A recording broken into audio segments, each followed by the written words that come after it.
Assalamualaikum warahmatullahi wabarakatuh.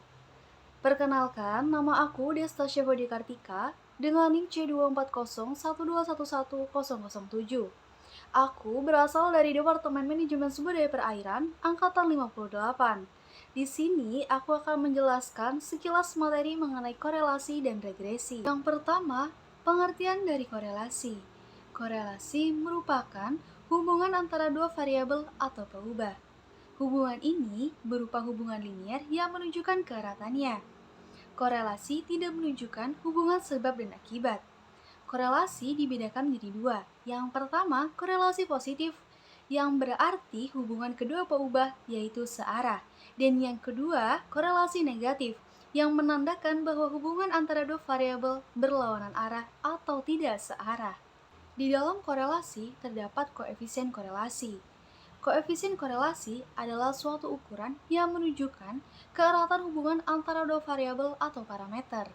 Koefisien korelasi sendiri tidak memperhatikan ketergantungan antara dua variabel.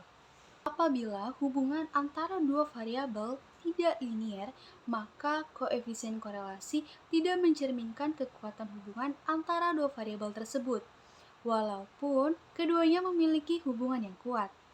Koefisien korelasi dapat ditentukan dengan rumus sebagai berikut.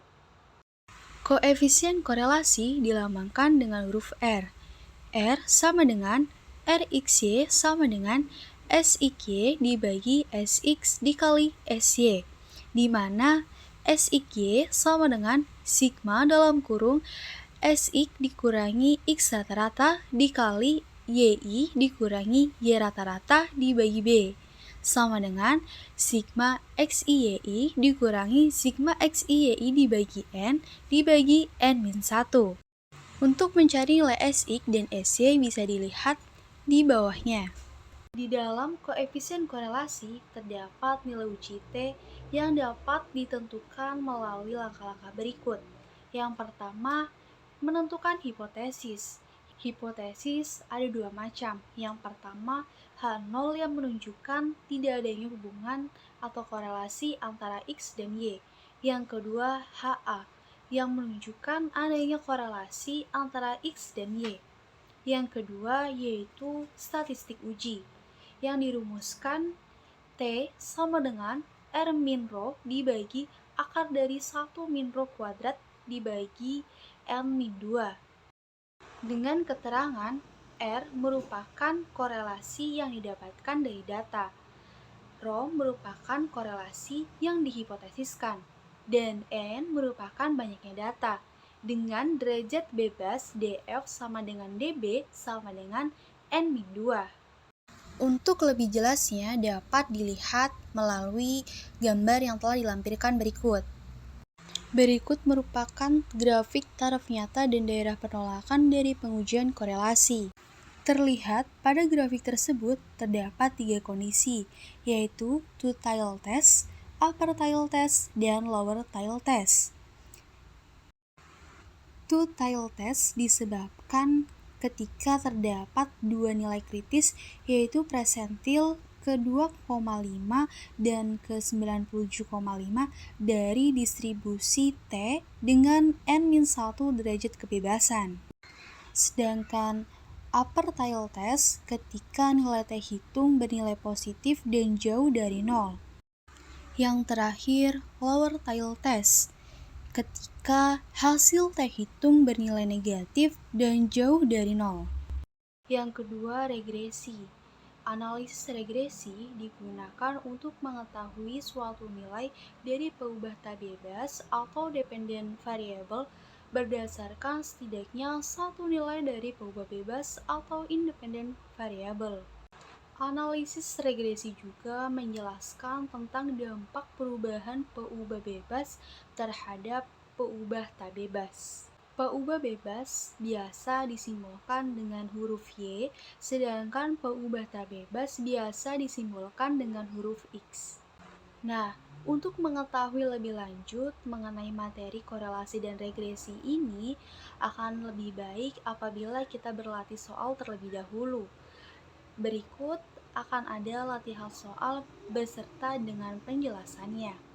Diketahui tabel berisi TP dan hasil ikan. Ditanya tentukan koefisien korelasi persen atau R, uji T, serta interpretasi. Untuk langkah yang pertama, kita membuat tabel berisi data dari soal dilengkapi dengan nilai XI, YI, XI kuadrat, dan YI kuadrat. Lalu kita jumlahkan dari setiap masing-masing data yang diperoleh. Setelah kita jumlahkan, lalu kita cari nilai X rata-rata dan Y rata-rata. Setelah itu, ingat rumus untuk mencari nilai uji T. Pertama-tama kita cari nilai SIK terlebih dahulu, lalu nilai SX dan nilai SY. Setelah ketemu dari ketiga nilai tersebut, lalu kita masukkan untuk mencari nilai R. Yang kedua, kita menentukan hipotesis berdasarkan perhitungan dari nilai R tersebut. Lalu ke statistik uji, kita tentukan nilai T hitung. T hitung sama dengan R min rho dibagi akar dari 1 min rho kuadrat dibagi N min 2. Masukkan nilai yang telah dicari, lalu kita bikin daerah penolakannya. Setelah selesai membuat daerah penolakannya, lalu kita buat interpretasinya. Interpretasinya berdasarkan hasil di atas, diketahui nilai T hitung lebih besar daripada T tabel. Oleh karena itu, tolak H0. Sehingga disimpulkan bahwa ada korelasi antara X dan Y, yaitu korelasi antara TP dengan hasil produksi ikan. Nah, mungkin untuk materi korelasi dan regresinya cukup sampai di sini dulu ya teman-teman. Kurang lebihnya, aku mohon maaf. Aku, Desta Syafudi Kartika, pamit undur diri. Wassalamualaikum warahmatullahi wabarakatuh.